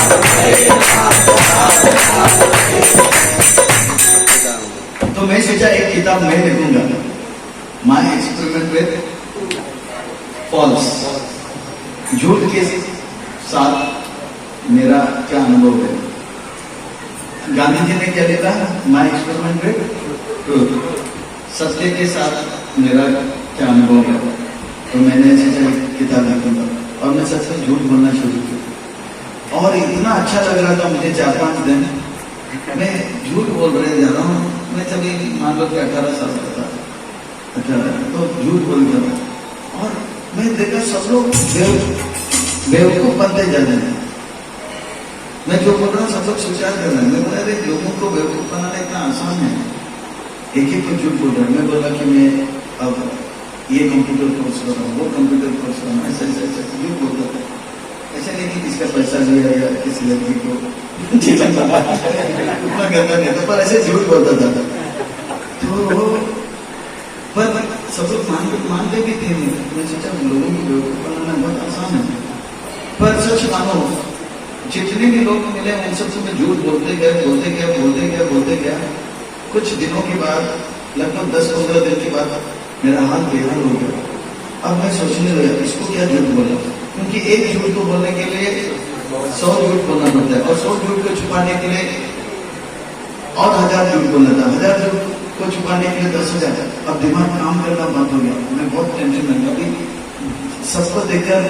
लोगों को तो पता नहीं कि मैं झूठ बोल रहा हूँ, पर उनको देख के मुझे डर लगता था। अरे अब ये क्या बोलेगा कि मैं वो कर रहा हूँ कि नहीं कर रहा हूँ। तो मैं सबको सबसे डर करके मुंह छुपा के इधर कब तक कैसे करें, मैं बहुत डर गया था, परेशान हो गया था मैं, बहुत मेरा हाल बेहाल हो गया था। लगभग 1 महीने तक मैं तड़प रहा था। मैं भगवान से प्रार्थना किया कि मैं तो इस दलदल से निकालो, बचाओ। तभी पढ़ाई भी कर रहा था, तो पढ़ाई का छुट्टी था, स्टडी लीव था एग्जाम। तब मैं को याद आया, मैं सोचा कि चलो बहुत तंग आ गया था, जूह बीच जाते हैं, जूह बीच में थोड़ा जो है टहलने जाते हैं। तो मैं टहलने गया जूह बीच में, और जूह बीच के पानी को जैसे स्पर्श किया तब मुझे याद आया, मैं जब 7वीं क्लास में था, यानी कि 12 साल का जब था, मैं 12 साल का जब था 7वीं कक्षा में, तब मेरे दोस्त ने कहा कि ये जुहू बीच के सामने एक मंदिर है, आलीशान मंदिर है, और वो मंदिर जो है एकदम अद्भुत विलक्षण में मंदिर है। अब वो मंदिर ऐसा है कि उस मंदिर में सब लोग नाचते हैं। मैं बोला मंदिर में लोग नाचते हैं? आज तक तो हमने मंदिर यही देखा कि मंदिर में लोग घंटी बजाते हैं, पैसे जाते हैं और नाले फोड़ते हैं और चले जाते हैं। मंदिर में कोई नाचता है? ऐसे भी मंदिर है? ठीक है। और उसमें गोरे लोग नाचते हैं, परदेशी लोग नाचते हैं, विदेशी लोग नाचते हैं। मैं सोचा अच्छा, नहीं तो विदेशी लोग तो चर्च में जाते हैं, ऐसे ऐसे जाते हैं। मंदिर परदेशी लोग नाचते हैं, लड़के और लड़कियां भी नाचते हैं। अच्छा, तो मेरा जैसे वो सोच किया तो 8 साल पहले की बात याद आ गई। ठीक है, कुछ भी वो देख लेते। और जैसे जैसे मैं आ रहा था तब 4 बज गया था, और मैं ठीक चंदन थिएटर के ऊपर आया। फिर चंदन थिएटर से हरे कृष्ण मंदिर पहुंचा, और वहां का गेट खुल गया 4 बजे। तो जैसे खुला तो पीछे रास्ता तो काला काला था, धूप था, और जैसे गेट खुला तो संगमरमर का पत्थर सब सफेद, तो वहां पाँव रखा तो एकदम सफेद, और आंख पर क्या तो एकदम सफेद इमारत, सुंदर मंदिर है, सफेद मार्बल का। तो मुझे लगा ये वास्तव में एक सुंदर सा आकाश का विमान है, स्पेसशिप है, क्योंकि उस दिन स्टार ट्रेक करके ऐसे पिक्चर्स बहुत आता है, Star Trek, star Wars, fireball 6 सुंदर दिखता था साइन। सोचा ये विमान है, आकाश से आया। फिर जैसे जैसे आगे रखा तो वहां का संकीर्तन, एक छोटा सा संकीर्तन स्टॉल हुआ करता था, तो उसने अपना प्रभुपाद जी का दिन चालू किया,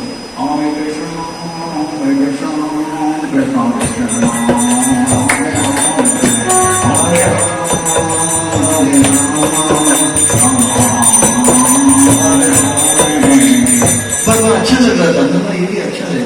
फिर एक एक कदम लिया, करते थोड़ी देर में गया तो 4:15 हुआ, और जैसे ही थोड़ा अंदर गया, मानो या ना मानो, ठीक 4:15 3 शंख बजे, 1 2 3।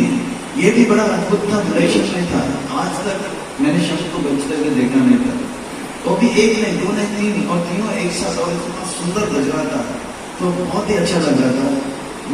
मैं भूल गया कि मैं बहुत परेशान था, और अंदर गया, शंख बज रहा था, ऐसे चल रहा था, और जैसे आरती पूजा चल रहा था तो किसी ने मेरे पीठ पे हाथ मारा, तो पीछे देखा तो सफेद धोती कुर्ता में एक बोला, आप विद्यार्थी? बोला हाँ।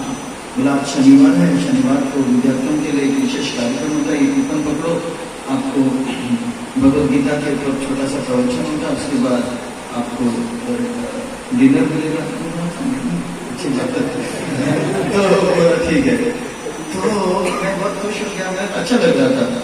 पर मेरे मन में ये बात था, मैं भगवान के सामने खड़ा था, मैं बोला देखो मैं बहुत परेशान हो गया हूँ, मैं झूठ बोल के अब मेरा ऐसा हो गया कि मैं किसी को मुंह नहीं दिखा पा रहा।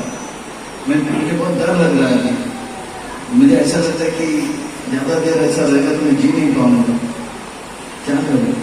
भगवान मुझे दलदल से बचाओ। मैं वादा करता हूँ अगर आप मुझे इस खतरे से निकालोगे तो मैं जो है आपके लिए मैं जरूर अपना जीवन आपके लिए समर्पित करूँ। हरि बोल। हरे कृष्णा कृष्णा कृष्णा हरे हरे राम राम राम हरे हरे।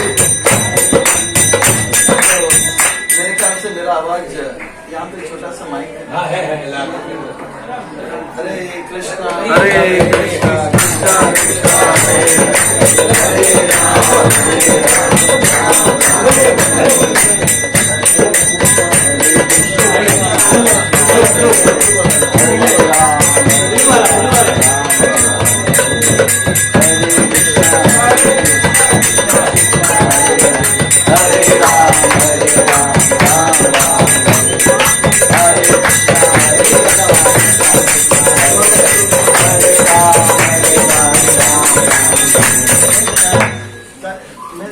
लाइट तो बात चल रहा है पूरा बाजार पे चल रहा है। इन्वर्टर चल रहा है। ओके तो हरे कृष्णा खाली जब हरे कृष्णा कृष्णा कृष्णा हरे हरे हरे राम राम राम। बस और थोड़ी देर की बात है। No repeat telecast.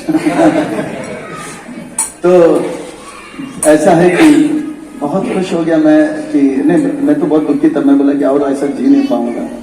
बहुत पीड़ा का अनुभव कर रहा था। मेरा आवाज बढ़ाऊं या उसका आवाज बढ़ाऊं? हरे कृष्णा। सुनाई दे रहा सबको पीछे। तो मैंने सोचा कि भगवान कुछ करो। और जैसे फिर 6:30 बजे मैं ऊपर गया और वहां पे प्रवचन लगभग 7 साढ़े 7 बजे चालू हो गया। प्रवचन में हम कुछ 10-15 युवक थे और जो प्रवचन कर रहे थे एक सन्यासी थे, मोटे से गोल मतलब थे। कौन था मुझे याद नहीं आ रहा, पर वो क्या बोल रहे थे वो भी मुझे ध्यान में नहीं आ रहा था। मेरा मन में एक ही था कि जैसे ही ये महात्मा का बोली पूरा हो जाएगा मैं उनको जो है निवेदन करूंगा कि देखो मेरा हाल बेहाल है। मैंने ऐसे ऐसे झूठ बोला है और ऐसे ऐसे जो है अब मुझे डर लग रहा है। अब आप कुछ उपाय बताओ। मेरे मन में वही चल रहा था। और प्रवचन जैसे पूरा हुआ, प्रश्न उत्तर पूछ रहे थे। फिर 1 या 2 नौजवान ने प्रश्न पूछा। मैं पूछा नहीं, पर जैसे वो उठ रहे थे तब बोला मैं आपसे मेरे मन की बात कुछ बताना चाहता हूँ। मैं बोला ठीक है पूछो सबके सामने। बोला मैं सबके सामने बोल नहीं पाऊंगा, इतना हिम्मत नहीं है मुझे। इतना हिम्मत है ये बोलना भी बोल नहीं पाया, पर मैं बोला सबके सामने। बोला ठीक है मैं अकेले बात करता हूँ। तो मैंने बताया इस प्रकार से मैं झूठ बोलते इतना झूठ बोल दिया कि अब मैं किसी को देखता हूं तो सोचता हूं कि इसको मैंने क्या बोला, और उनको पता लग जाएगा कि मैं झूठ बोल रहा हूं तो उनको क्या लगेगा मेरे बारे में। अब मेरा ऐसा हाल हो गया। मैं यदि और इस प्रकार से जो है दर्द या कष्ट का अनुभव नहीं कर पाऊंगा। ये बहुत पीड़ा है हो रहा है। तो वो महात्मा मेरे पीठ पे हाथ रखा, बोला पहली बात ये समझो, आप अगर एक झूठ बोलोगे, पहली बार सुना था उनके मुख से, एक झूठ बोलोगे तो उस झूठ को छुपाने के लिए आपको 100 झूठ बोलना पड़ेगा, और 100 झूठ को छुपाने के लिए आपको 1000 झूठ बोलूंगा, और 1000 को छुपाने के लिए 10,000। इस प्रकार से आप एक दलदल में फंस जाओगे। मैं बोला, मैं मन ही मन सोचा मैं दलदल में फंस गया। फिर वो दूसरी बात बताया, आप अगर सोच रहे हो कि दूसरे लोग आपके बारे में क्या सोच रहे हैं तो भूल जाओ, क्योंकि लोग अपने बारे में सोच रहे हैं। वो जिस कष्ट में उससे बाहर निकलने वाले चले, आपके बारे में वो लोग बिल्कुल सोचते भी नहीं, थोड़े बहुत सोचेंगे पर ना ये नहीं। इसलिए और लोग क्या सोच रहे हैं उनके बारे में आप सोचना भूल जाओ। तो फिर अब मैं क्या करूं? तो उन्होंने बताया अब आपको एक ही चीज करना है, अब से लेके भविष्य में हमेशा के लिए केवल सच बोलो, जो बोलते हो वही करो और जो करते हो वही बोलो, जो बोलते हो वही कहो या जो कहते हो वही करो, जो बोलते हो वही करो या जो करते हो वही बोलो। तो मैं बोला ठीक है, पर अभी मैं क्या करूं? अगर मान लो कि किसी को कोई पूछे कि मैं क्या कर रहा हूं, मैंने उनको झूठ बोल दिया, तो अभी से सामने वालों को बोलना सच ये है। अगर वो ज्यादा इंक्वायरी करना तो बोला मैंने झूठ बोला, बोल दो और बात खत्म कर दो और ज्यादा सोचो मत, ज्यादा सोचो मत, जो बोलते हो वही करो, जो करते हो वही बोलो। तो मैं बोला आपने जो बोला इससे मेरा मन बहुत प्रसन्न हो गया, ऐसा लग रहा है कि एक पहाड़ का भार मेरे मन से निकल गया। वैसे मैं बोला नहीं, मैं इतना बुद्धिमान भी नहीं था और इतना अलंकृत भाषा कभी इस्तेमाल में नहीं किया, पर मनी मन ऐसा लगा कि बहुत बड़ा जो है भार मन से निकल गया। मैं बोला मनी मन कान पकड़ा, मैं बोला अब से ये महात्मा ने जो बोला वो मैं जीवन में उतारूंगा, जो बोलूंगा वही करूंगा, जो करूंगा वही बोलूंगा, कभी झूठ नहीं बोलूंगा। और जो है खुश होकर मैं निकल गया। और मानो या ना मानो उस दिन के बाद मैं जो करता था वही बोलता था और जो बोलता था वही करता था, और ऐसा लगा कि अब मेरे जीवन में दुख नहीं है, नहीं है, नहीं है। इतना मैं बोले भक्ति शुरू नहीं किया, फिर भी मैं बड़ा सुख का अनुभव कर रहा था। तो कहने का तात्पर्य है अगर हम झूठ बोलेंगे, जैसे यहाँ पे शुक्राचार्य कहते हैं कि झूठ बोलो, पर झूठ बोलने से अधर्म होता है, अधर्म बोल का पालन करने से एकदम से दुख जीवन में आ जाता है। उस दिन के बाद इतना मैं वो समय मैं एकदम खुश हो गया और बहुत राहत मिला मेरे को। अब भगवान का मैं शुक्र बहुत अदा निभाया और बोला कि ठीक है ठीक है। और उसके बाद जितने भी भक्त थे उनको एक छोटा सा कूपन मिला था। 5वें माले से हम लोग नीचे आए तो वो था रेस्टोरेंट का कूपन, गोविंदा रेस्टोरेंट। और 18 साल का नौजवान जिसको 10 रुपया रोज मिलता था, या उस दिन 10 रुपया मिलता था, 10 रुपया नहीं, 2 रुपया काफी था, कैंटीन में वड़ा पाव खाते थे तो कूपन था और उसमें थाली, कौन सा, गोविंदा रेस्टोरेंट का थाली, वो भी जुहू मंदिर का गोविंदा रेस्टोरेंट का थाली, बड़ा थाली, उसमें गरम गरम पूरी, 4 पूरी था और एक में रबड़ी था, एक में खीर था, एक में गुलाब जामुन था, एक में पनीर था, एक में और कुछ था। सच में इतना था और हम 15 लड़के लोग खा रहे थे और बाकी लोग जो था 300 रुपया लेके थाली खा रहे थे और जितना चाहिए उतना मिल रहा था, खाली जितना गरम पूरी चाहिए उतना मिल रहा था। मैं इतना खुश हो गया, जाते जाते बोला कि ये हर शनिवार को होता है, आप आओगे क्या? मैं बोला नहीं जी आप कुछ पूछ फिर आया और सच में इतना अच्छा लगा मंदिर में कि मैं भगवान से बोल रहा था आपने मुझे इतना बड़े कष्ट से निकाला तो मैं जरूर आपके लिए जीवन दे दूंगा। पर मैं पढ़ाई करने लगा, पढ़ाई में अच्छा पास भी हो गया, फिर फौज में नौकरी भी लग गया। फिर भगवान को जो वादा किया था वो मुझे याद था। मैं बोला भगवान को क्या याद रहेगा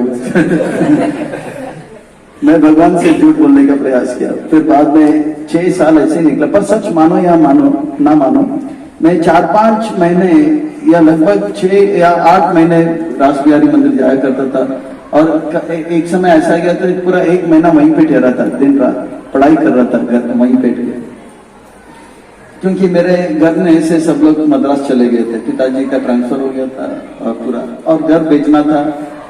और दलाल को बोला था अगर कोई आएगा तो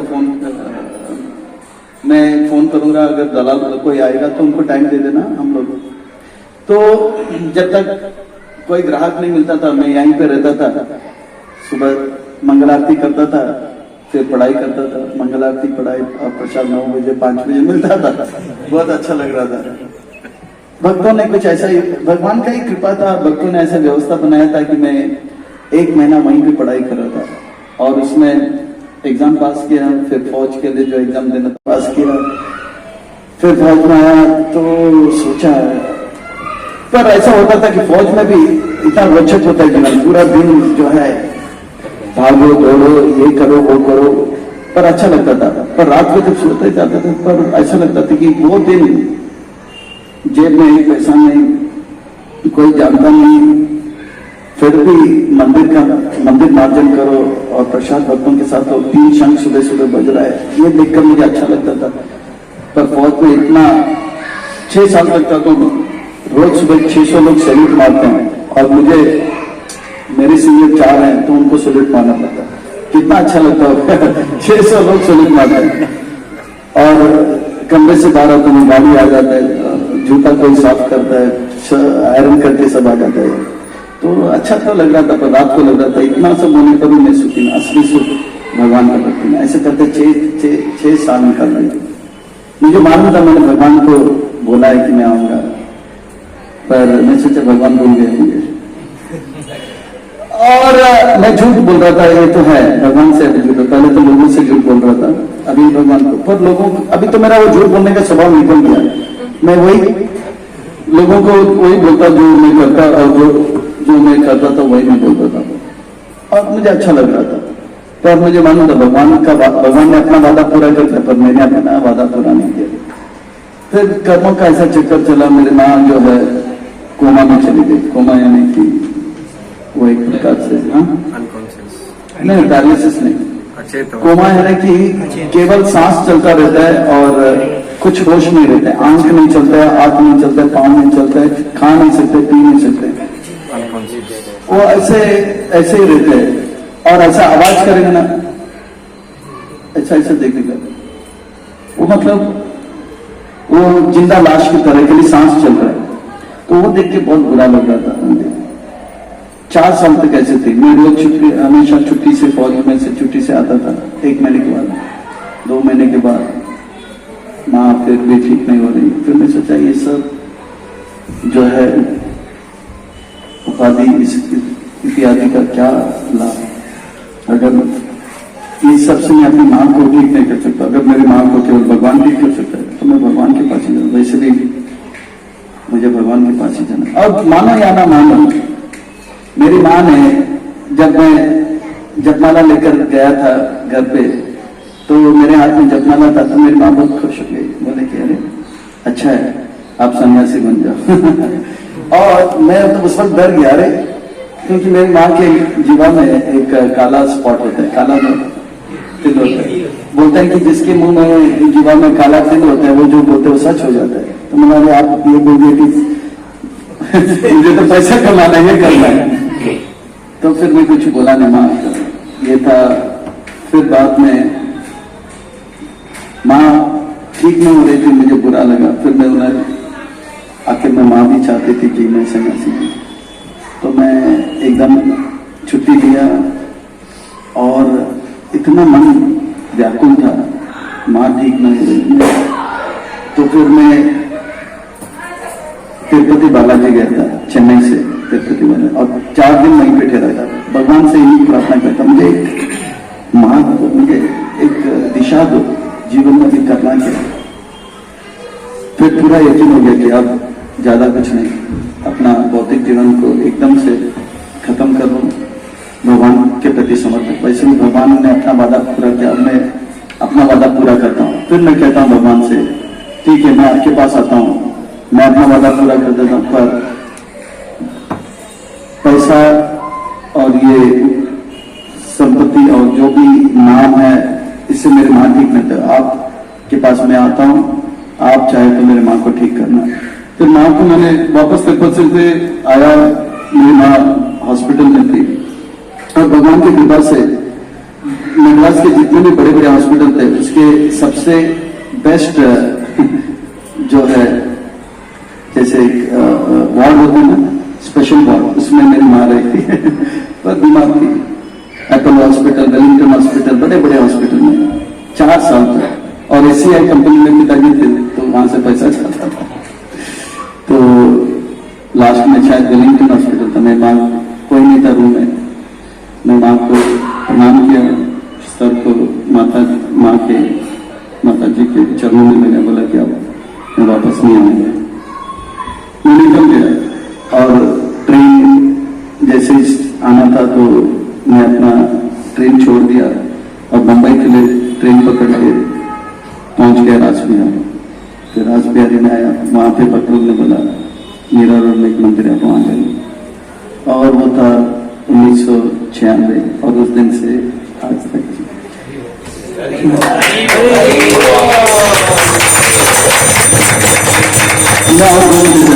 कहने का तात्पर्य यह है कि भगवान से जो वादा किया था, भगवान ने तो अपना वादा पूरा किया और भगवान नहीं चाहते थे कि मैं अपना वादा तो अधूरा रखूं और भगवान से जुड़ लूं, तो भगवान ने घुमा फिरा के वादा पूरा करा के तो मैं तो इसके बाद ऐसा हुआ, सालों साल बीत गया, विराट में प्रचार चालू हो गया। मैं इसलिए बता रहा हूँ, यहाँ पे मिले माता जी, यहाँ पे बैठे पीछे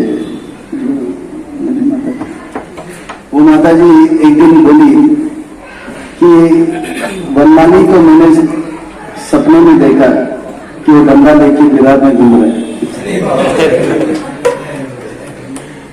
तो ये बहुत सालों पहले की बात है, कम से कम 15 साल पहले माता जी ने यहाँ पे बैठी बोला ठीक है, वो जब होगा तो इस पर कर देगा। तो मैं तो ब्रह्मचारी था। फिर यही बात जो है मॉरिशस से एक कुक आया था, मॉरिशस में एक प्रचारक है, वो उनका टीवी में बहुत सारा शो आता है कुकिंग के बारे में, ऐसे बनाना वैसे बनाना, और बहुत अच्छा प्रचार करता है। वो भक्ति वेदांत हॉस्पिटल आया था किसी काम से और 3 बजे पहुंचा था और मैंने देखा कि पुराना मंदिर था, तो मैंने उनको बिठाया, उनके साथ बैठा, उनके साथ अच्छा व्यवहार किया जैसे अतिथि के साथ करना होता है। तो उनको बहुत अच्छा लगा। वो जाते जाते बोला कि इस मीरारोड मंदिर का आप पहला सन्यासी होंगे। तो मैं बोला ठीक है। तो मैं उनकी बातों को ज्यादा गंभीरता से नहीं ले रहा था। वो मुझे देखा कि मैं गंभीर, बोला कि देखो मैं यही बात दयामृत प्रभु को बताया था। दयामृत प्रभु यानी कि अभी भक्ति रसामृत सिंह महाराज। मैंने हरे कृष्णा हरे कृष्णा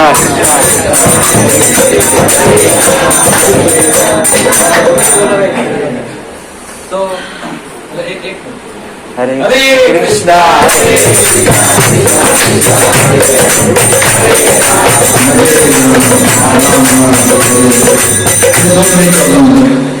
तो भक्ति रसामृत महाराज के बारे में उन्होंने बताया था कि आप बॉम्बे के इस्कॉन के पहले सन्यासी होंगे और वो सच हो गया, क्योंकि वो बताना चाहते हैं, मैं जो बोल रहा हूँ वो सच होता है।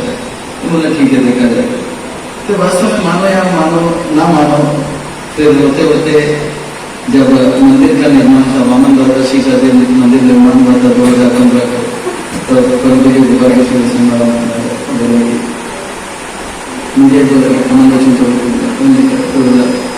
आप संन्यास नहीं किया।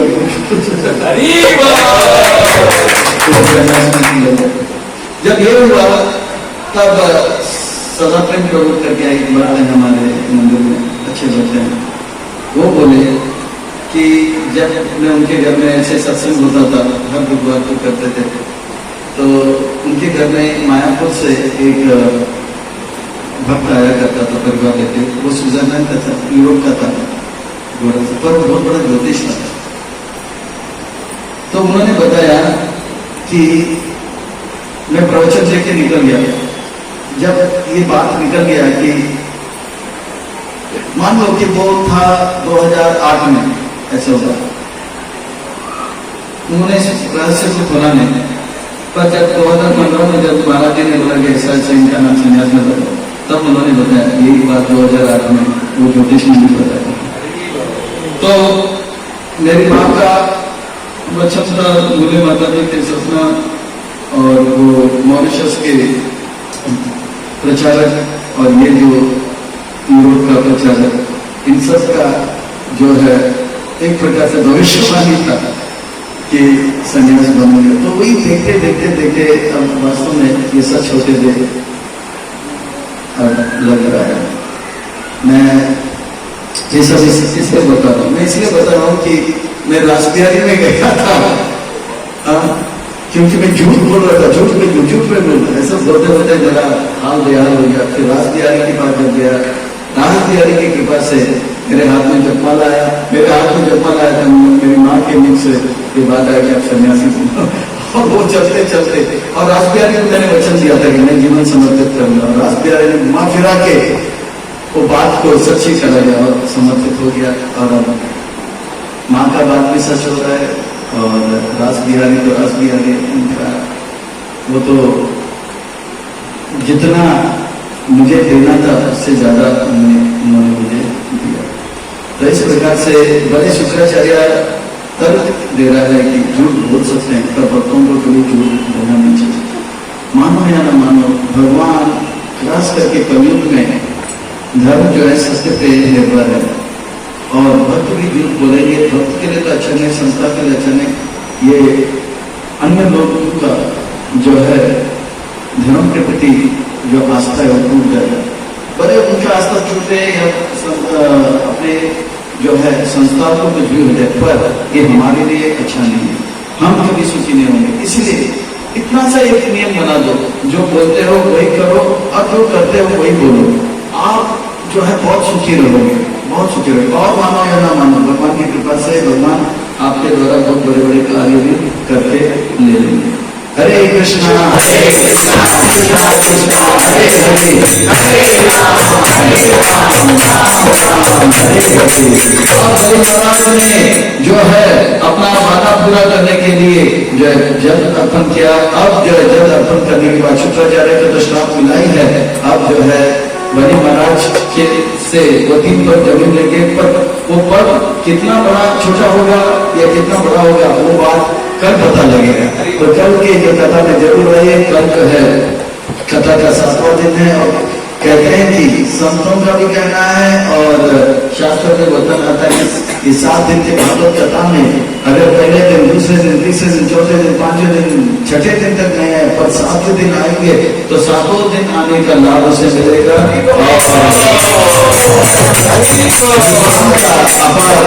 अनुकंपा भी प्राप्त कर लेगा। तो कल जरूर आइए, और भगवान किस प्रकार से जो है बहुत ही चतुराई से माता अदिति को भी खुश कर देंगे और बलि महाराज को भी खुश करेंगे। ये है भगवान, वो सबको खुश करने में सक्षम एक साथ। अरे 5 मिनट में हम अपने ब्रह्मांड का, अपने जगत का उद्धार करेंगे, समय कम है इसलिए जल्दी।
भूमंडल में जितने भी जीवन उनका अवतार हो गया, अब भूमंडल के पर स्वर्गलोक में जीवन का अवतार करना आया ना, क्या बोला तो का बड़ा कार्य हो जाएगा और जब से कैसा देख लेना, ठीक है। अब मैं बोलूंगा ये बोला बोलेंगे हरि बोल और हाथों के ऊपर करेंगे और बताने में चला जाएंगे। इन हाथों से जो दर हो जाएंगे ऊपर की लोग में जो जीवन का उधर हो जाएगा, परोपकार कितना बड़ा कार्य हो जाएगा देखिए संकीर्तन करना है, ये परोपकार का सबसे बड़ा कार्य है, शास्त्र ये नहीं शास्त्र करता। तो हम सब तैयार हैं, आप सब तैयार हो?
जितनी जीवन परोपकार का इतना बड़ा कार्य होगा तो होगा जेब से कैसा, तो अब नीचे के लोग जीव में उनका उद्धार करने आया ना। मैं बोलूंगा हरि बोल, आप बोलेंगे? मैं बोलूंगा हरि बोल, आप बोलेंगे? हाथों के ऊपर करेंगे तो हाथों से सारे उनका सेवा करेंगे। मैं बोलूंगा हरि बोल, आप बोलेंगे? हाथों के ऊपर करेंगे, हाथों से सारे उनका सेवा करेंगे, पाँव को ऊपर करेंगे, यानी कि सबको खड़ा होना पड़ेगा। देखिए जो भगवान के सामने नाचेगा वो दुनिया के सामने नहीं नाचेगा, और जो भगवान के सामने नहीं नाचेगा वो दुनिया के सामने नाचेगा। हरि बोल। भगवान के सामने जो नाचेगा, भगवान कहते हैं कि वो उन्हें खरीद लेगा। आपने मोबाइल खरीदा होगा, घर खरीदा होगा, बंगले खरीदोगे, पर भगवान को क्या कोई खरीद सकता है? कहते हैं थोड़ा सा जब उनके सामने खरीदेगा उनको खरीद लोगे। परोपकार करना कार्य होने वाला है और फिर से पैसा मिल जाएगा किसी प्रकार का। हरि बोल, हरि बोल, हरि बोल। तो मैं इसलिए आज ये पुरानी बातें बता रहा था क्योंकि मुझे माता की माते थी, तो मैं उन्होंने जो बताया था कि ये जंगल के दूर है, तो सच में जब ये जो संन्यास का जब नाम आ जाता है ना, इतना चारों ओर से जो है एक प्रकार से सबका नजर आ जाता है और हर एक संन्यास कैंडिडेट को परखने लग जाते हैं। एक बड़ी परीक्षा होता है और कभी कभी ऐसा लगता है कि परीक्षा से पास नहीं करेगा, पर ये भविष्यवाणी जब सुना तो लगा कि ठीक है, थोड़ा बैठे ये हो जाएगा। तो अब हम लास्ट 2 मिनट नाचेंगे और इससे पूरे जगत का पूरा करेंगे।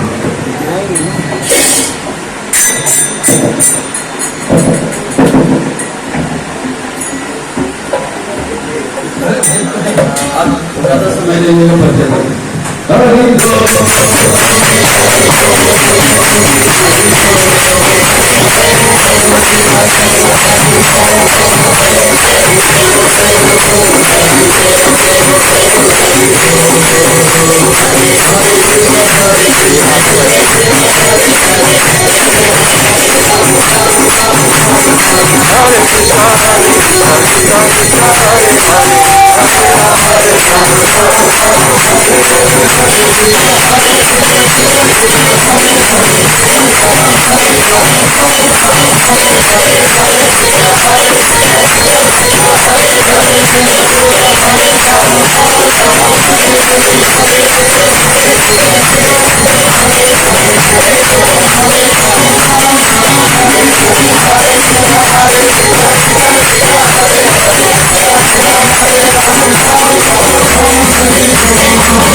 Dan 6 Oktober Tuesday, Lord का अभिषेक भी होगा। 4 बजे ठीक है, तब तो 4 बजे आ जाएंगे और अभिषेक भी होगा।